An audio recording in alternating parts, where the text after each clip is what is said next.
चिंगारी से आग, वर्ल्ड वॉर वन।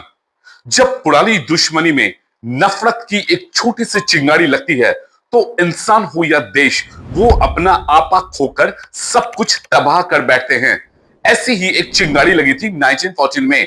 28 जून 1914 को बोस्निया के शहर सारायोवो में ऑस्ट्रिया हंगरी के राजकुमार आर्चड्यूक फ्रेंच फर्डिनेंड और उनकी पत्नी सोफिया की हत्या एक युवा सर्बियन नेशनलिस्ट ग्रेविलो प्रिंसिप ने कर दी। गोलियां सिर्फ दो चली और उस दिन जिंदगी भी सिर्फ दो गई, लेकिन आगे चलकर करोड़ों लोग की जिंदगी तबाह हो गई। ठीक एक महीने बाद 28 जुलाई 1914 को ऑस्ट्रिया हंगरी ने सर्बिया के खिलाफ युद्ध घोषित कर दिया। फिर एक देश दूसरा देश को मदद के लिए युद्ध में कूदने लगे। सर्बिया के साथ रशिया और ऑस्ट्रिया हंगरी के साथ जर्मनी खड़ा हो गया। धीरे धीरे दूसरे देश भी अपने पुराने समझौते और मित्रता के कारण इस युद्ध में शामिल होते गए और दुनिया दो बड़े गुटों में बंट गई। एक तरफ central powers Germany, Austria Hungary, Ottoman empire और बुल्गारिया, दूसरी ओर allied powers Britain, France, Russia, Serbia, Belgium और बाद में इटली, यूएसए और जापान जैसा देश। 6 अप्रैल 1917 को यूएसए ने युद्ध में प्रवेश किया और एलाइड पावर्स को सैनिकों, हथियारों और आर्थिक मदद से मजबूत किया। इससे युद्ध को दिशा बदलने में मदद मिली।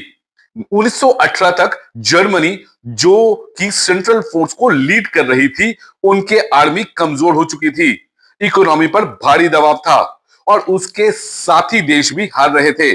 आखिरकार 11 नवंबर 1918 को जर्मनी ने सीज फायर डिक्लेयर किया और वर्ल्ड वॉर वन समाप्त हो गया।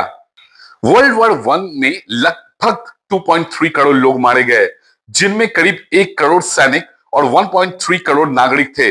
इसके अलावा लगभग 2 करोड़ सैनिक घायल हुए और प्रॉपर्टी तथा रेवेन्यू मिलाकर आर्थिक नुकसान सैकड़ों अरब डॉलर 1914 की कीमतों में की गई।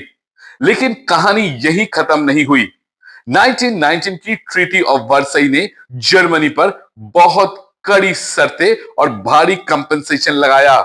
इससे जर्मनी में गरीबी, अपमान और गुस्सा बढ़ा। इसी माहौल का फायदा उठाकर हिटलर और नाजी पार्टी सत्ता में आए और आगे चलकर 1939 में वर्ल्ड वॉर टू शुरू हुआ। वर्ल्ड वॉर टू की ऐसी ही दिलचस्प कहानी सुनेंगे हमारे सेकंड एपिसोड में।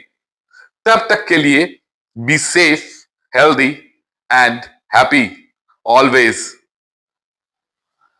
बाय।